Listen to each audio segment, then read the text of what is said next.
Kabayan, pag nag-abroad ka, sasampalin ka ng hirap ng buhay na akala mo dati pa chill-chill lang. Marirealize mo na yung salitang hindi pinupulot ang pera na dati naririnig mo lang sa mga magulang mo.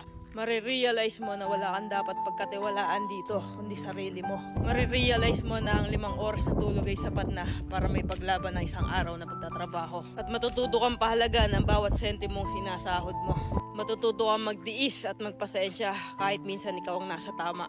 Matututo kang maging independent o mag-isa dahil wala ka namang aasahan dito kundi sarili mo lang. Matututo ka rin ditong lumaban kahit ayaw mo na at hindi mo na kaya pero wala ka pa rin choice. Wala kang choice kundi kayanin na lang.